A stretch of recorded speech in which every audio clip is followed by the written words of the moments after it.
আসসালামু আলাইকুম রহমতুল্লাহি বারাকাতুহু। অনেকক্ষণ ফেসবুক স্ক্রল করতে করতে একটা ভিডিও সামনে চলে আসে একজন আঙ্কেলের, হ্যালো বাংলাদেশ 2.0 ওনার ফেসবুকের নামটা। সো আমি একটু তার ভিডিওটা একটু প্লে করি আগে, তারপরে বিস্তারিত আমি বলতেছি।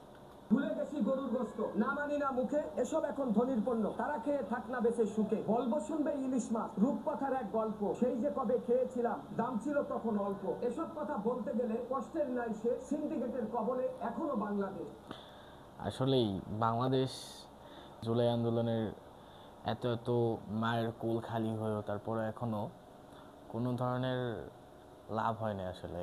আলটিমেটলি এখনও আগের মতোই সিন্ডিকেট আছে, আগের মতোই চাঁদাবাজি চলতেছে, বরঞ্চ আগে আওয়ামী লীগ করতো, এখন বিএনপিরা করতেছে।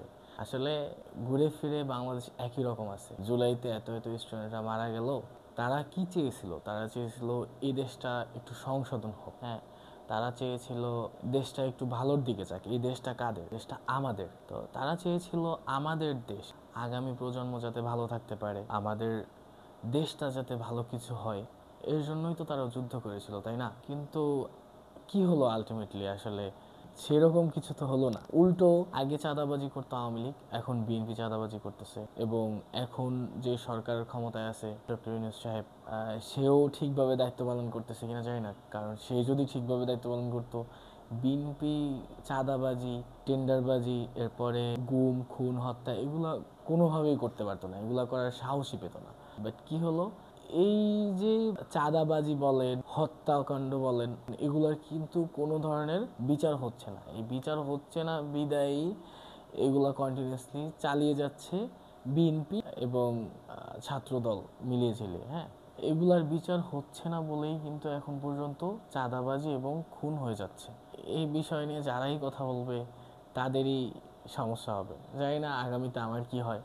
গত বছর মেবি জুলাইয়ের আগে মনে হয়, যখন দেশটা মানে বলতে গেলে যে স্বাধীন বা সংস্কার হয়েছে, স্বৈরাচার পালাইছে, স্বৈরাচার পালানোর পরে মোটামুটি একটা সময় ভালো ছিল। ভালো ছিল যেমন, আমি যদি কম্পেয়ার করি গত বছরের অবস্থা এখনকার অবস্থা অনেকটাই তফাৎ। কিভাবে? সেটা হচ্ছে, সাধারণত আমি ইলিশ মাছ দিয়েই বলি। আমি গত বছর যেই মাছটা যে টাকায় কিনছি, আজকে মেবি সেটা দ্বিগুণ দিয়ে কিনতে হয়। তাহলে কি হলো? আসলে সিন্ডিকেট তো চলতেছে, সিন্ডিকেটের তো কোনো ধরনের কোনো বন্ধ হয় নাই, সিন্ডিকেট কিন্তু এখনো চলতেছে। এরপরে আগে শুনছি আমরা ইন্ডিয়াতে মাছ পাচার পাঠাতো, এখন মাছ কোথায় যায়? এখন ইলিশ মাছ কোথায় যায়? এখন এখন তো ইন্ডিয়াতে পাঠায় না, এখন তো বাংলাদেশেই থাকে। তাহলে আমরা কেন কম টাকায় মাছ পাচ্ছি না? আমাদের কেন এত টাকা দিয়ে মাছ কিনতে হয়? যারা আড়তদার আছে তারা বলতেছে যে মাছ নাই, মাছ নাই। মাছ যায় কোথায় ভাই? এখন মাছ কাকে দিচ্ছে? আগে তো ইন্ডিয়াকে দিত। আমি স্বৈরাচার শেখ হাসিনার দোসর না, দালাল না। আমি একে পছন্দ একদমই করি না, কারণ সে ইসলাম বিদ্বেষী ছিল, এর জন্য আমার পছন্দ না। বাট সেই অপছন্দ থেকে ইভেন জুলাইতে এত হত্যাকাণ্ডের পরে কখনোই তাকে কোনোভাবেই পছন্দ করার প্রশ্নই আসে না। হ্যাঁ, কিন্তু এখন কি দাঁড়ালো?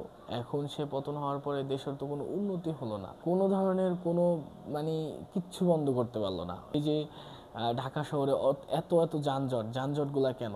আমাদের যে কর্মঘণ্টাগুলা যে নষ্ট হয়, এগুলা কার জন্য হয়? এই যানজটের জন্যই তো হয়। এই যানজটটা কিসের জন্য? অটোরিক্সা বলেন, এরপরে হ্যাঁ, বিশেষ করে এখন বলতে পারেন যে 50% অটোরিক্সার জন্য সমস্যা।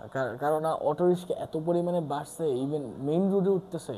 এগুলো কিন্তু আগে উঠতো না। আগে কিন্তু পিটা পিটা হাসিনা স্বৈরাচার হইলেও কিন্তু কিন্তু ঠিক ছিল। এ পিটা পিটা হইলেও এদেরকে মেইন রোড থেকে সরাই দিত। এখন কি করতেছে? এখন স্বাধীন বাংলাদেশ, সবাই স্বাধীন, স্বাধীনভাবে কাজ করতেছে, স্বাধীনভাবে চলতেছে। এ মামারা স্বাধীনভাবে চলতেছে, রিক্সা মামারা। আমাদের যে এত সময় নষ্ট করতেছে যানজট করে, এগুলোর তো কোনো ধরনের মাথা ব্যথা কিভাবে থাকবে? তারা তো ভিআইপি দিয়ে চলে যাবে, ভিআইপি প্রোটোকল দিয়ে। ভিআইপি প্রোটোকল, এই যে রিসেন্টলি আমি কিছুদিন আগের ঘটনা, এই যে এত এত বড় বড় ডায়লগ গুলা মারলো, যে কি মারলো, আমার কোনো প্রোটোকল লাগে না, ভিআইপি লাগে না, ভিআইপি রাস্তা লাগে না। অ্যাম্বুলেন্সের রাস্তা আটকে কিন্তু ভিআইপি প্রোটোকল কিন্তু চলে যায়, এখন ডাক্তার ইউনূস সাহেবের গাড়ি চলে যায়। এগুলো তো সবই চাপাবাজি, এগুলো তো আসলে কিছুই হয় না। দিন শেষে যে গতিতে বসে সে তারই রূপ চেঞ্জ হয়ে যায়। যাই হোক, আল্লাহ হাফেজ। আমি ছোট মানুষ, আমার কথায় কেউ কিছু মনে করবেন না। আসলে এই ভিডিওটা চোখে পড়ার পরে আমার মনে হলো যে ভিডিও বানাই।